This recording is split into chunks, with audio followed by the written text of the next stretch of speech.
Hi everyone.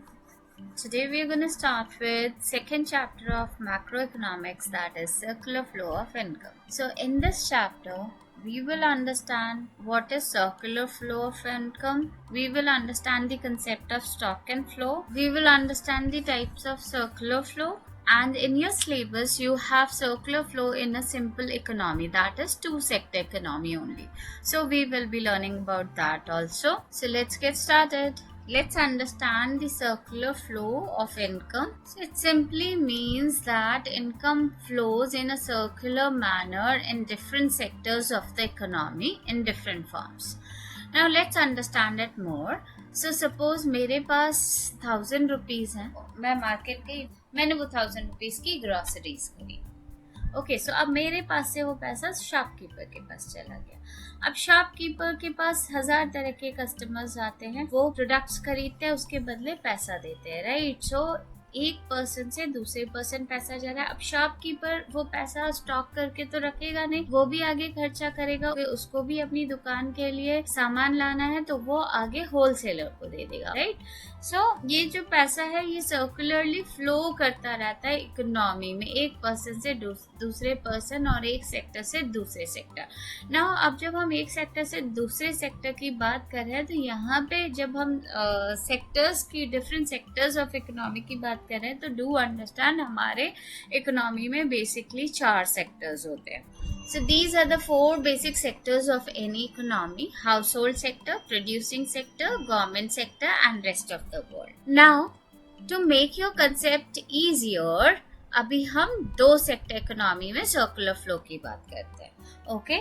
Now let's understand the circular flow of income in a 2 sector economy. यहाँ पे हमने लिया है household and firms. Firms are also known as the producing sector, right?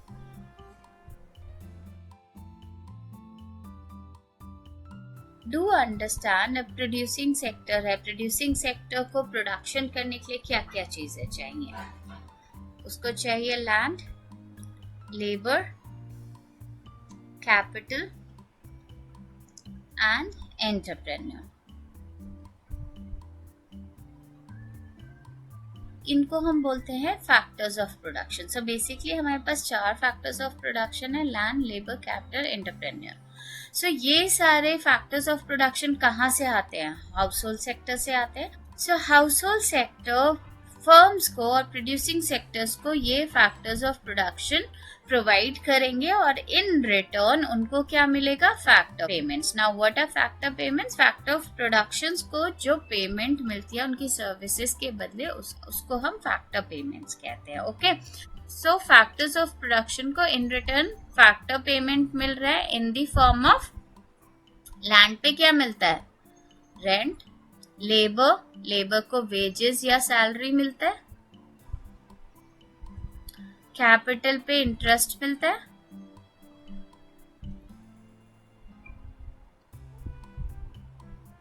And entrepreneur को profit मिलता है, right.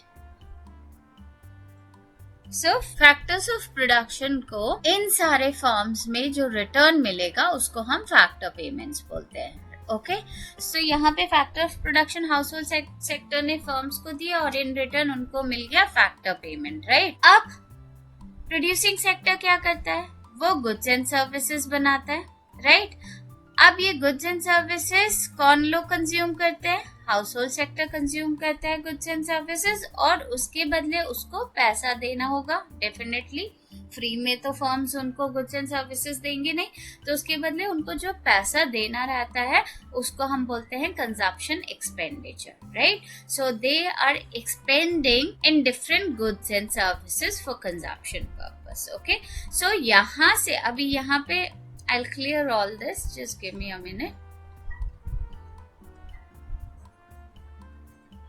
सब इसमें आपने देखा क्या हुआ?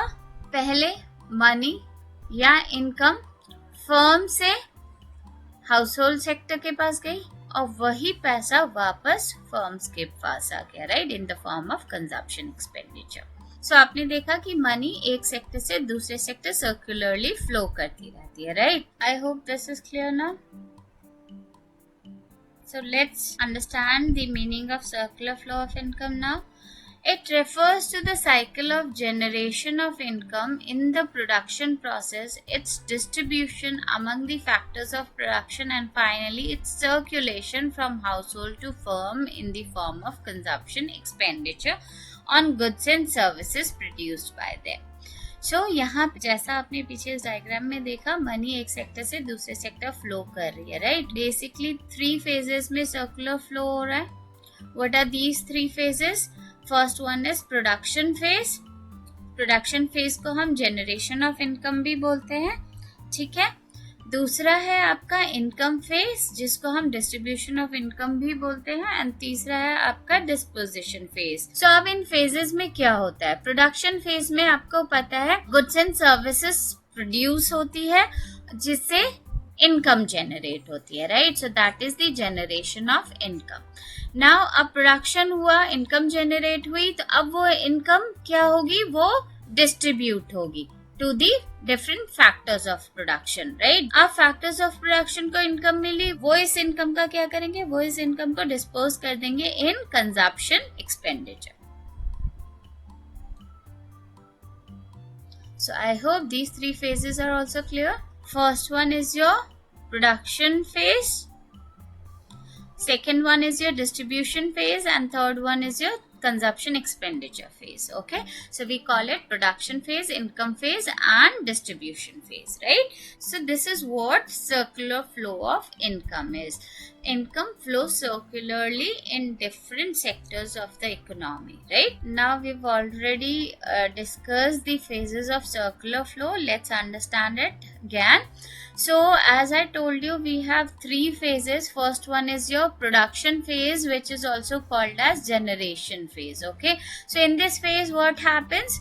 Firms produce goods and services with the help of factor services or factors of production, right. Now in the distribution phase, or this is also called as income phase, what happens? This phase involves the flow of factor income from firms to the household in the form of rent, wages, interest, and profit. Next is disposition phase, which is also called as expenditure phase. So in this phase, जो भी household को income मिली है, वो उस income का क्या करेंगे? वो goods and services खरीदेंगे. So वो consumption expenditure कर रहे हैं, right? वो पैसा खर्च कर रहे हैं to consume different goods and services. So in this phase, the income received by the factors of production is spent on goods and services produced by firm. Now you saw that income generated in production units reaches back to the production unit and makes the circular flow complete. Production units से जो पैसा generate हुआ था, वो वापस production units के पास आ गया. This is what circular flow of income means, right? Now types of circular flow, basically we have 2 types of circular flow. We have real flow and money flow. Let's understand it now. So let's talk about real flow. What is real flow? It's the flow of factor services from the household to the firms and the corresponding flow of goods and services from the firms to the household in the economy is known as real flow. So यहाँ पे देखो, household sector से factor services जाती है firms में, और in return इनको क्या मिलता है? गुड्स एंड सर्विसेज मिलता है. This is what real flow means. This is also called as the physical flow. Simply understand the flow of factor services from household to firm and flow of goods and services from firms to the household is known as real flow. Okay, this is also called as physical flow. यहाँ पे सिर्फ goods and services का 2 sectors में flow हो रहा है, right. इसमें 2 sectors में गुड्स एंड सर्विसेज का फ्लो हो रहा है. यहाँ पे मनी का इन्वॉल्वमेंट नहीं है. क्या चीज फ्लो हो रही है? Goods and services. This flow helps economy in determining the magnitude of its growth process. So ये flow इकोनॉमी का ग्रोथ प्रोसेस डिटरमाइन करने में हेल्प करता है. इससे हमें पता चलता है इकोनॉमी ने कितना ग्रोथ किया. कैसे डिटरमाइन करते हैं ग्रोथ प्रोसेस? सीधी सी बात है, अगर ज्यादा फैक्टर सर्विसेज हाउसहोल्ड से फर्म में गए तो ज्यादा प्रोडक्शन होगा तो ऑटोमेटिकली ग्रोथ होगी, right. So it says if more factor services are provided to the firms, then they will produce more volume of production, which will ultimately speed up the process of economic growth, right? I hope it makes sense. You can take the screenshot.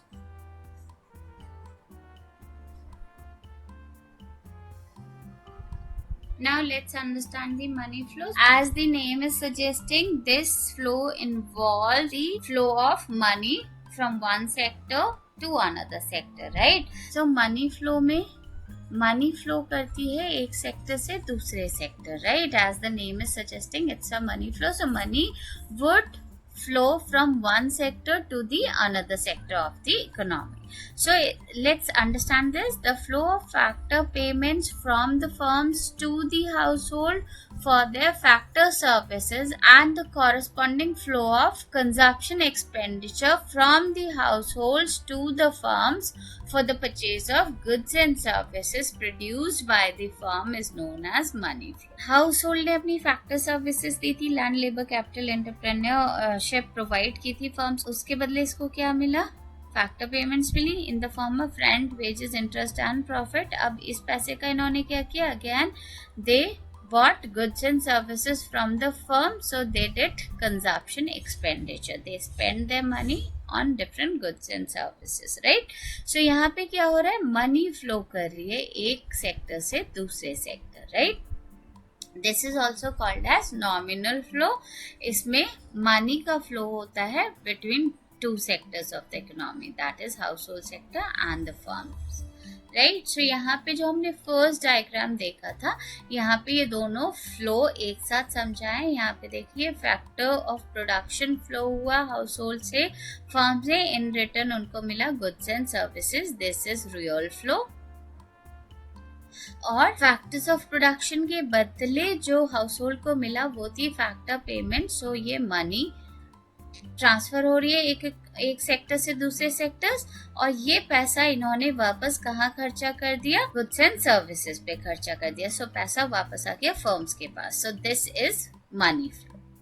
So outer one is money flow and inner one is real flow, right? So both the flows have been explained here. Now let's understand the difference between real flow and money flow. अभी आपने पढ़ा, आपको समझ में आ ही गया होगा. सबसे पहले आप मीनिंग लिख सकते हैं. आपको पता है रियल फ्लो क्या होता है? Flow of goods and services between the firm and household. Money flow क्या होता है? Flow of money between the firms and the household, right? So money flow में मनी का फ्लो होता है, रियल फ्लो में गुड्स एंड सर्विसेज का flow होता है. काइंड ऑफ एक्सचेंज, क्या एक्सचेंज हो रहा है एक सेक्टर से दूसरे सेक्टर? यहाँ पे गुड्स एंड सर्विसेज एक्सचेंज हो रही है और यहाँ पे मनी एक्सचेंज हो रही है, right? Now difficulty in exchange. In the real flow exchange थोड़ा सा डिफिकल्ट होता है, क्योंकि आपने देखा होगा पहले हमारी इकोनॉमी में बार्टर सिस्टम चलता था. बार्टर सिस्टम में क्या होता था? मनी का इन्वॉल्वमेंट नहीं था, तो गुड्स के बदले गुड्स एक्सचेंज होते थे. सपोज मेरे पास पोटैटोज है, मुझे अनियन चाहिए बट मेरे पास अनियन नहीं है. सो मैं ऐसे इंसान को ढूंढूंगी कि जिसके पास अनियंस हो और जिसको पोटैटोज की जरूरत हो, यानी जो मेरे पास है उसको उसकी जरूरत हो और जो उसके पास है उसकी मुझे जरूरत हो. तो वहां पे क्या होता था? एक्सचेंज थोड़ा सा मुश्किल होता था, क्योंकि अब भाई हमें ऐसा बंदा ढूंढना पड़ता था कि जिसके पास हमारी जरूरत का सामान हो, प्लस अब वो हमें सामान क्यों देगा? वो तभी देगा जब हम उसे उसकी जरूरत का कुछ सामान दे रहे हैं, राइट? रियल फ्लो में एक्सचेंज थोड़ा सा डिफिकल्ट है, क्योंकि गुड्स एंड सर्विसेज के बदले गुड्स एंड सर्विसेज एक्सचेंज हो रही होती है, राइट? बट मनी फ्लो में कोई डिफिकल्टी नहीं है. आजकल हमें पता है कुछ भी हमें खरीदना है, हमको बस पैसा देना है, वो चीज हमको मिल जाएगी, right? For every goods and services we need to pay money. So exchange has become easier now. Now you know that the alternative name of real flow is physical flow and money flow is nominal flow. This is the basic difference. You can take the screenshot of this. That's it for today. Thank you for watching.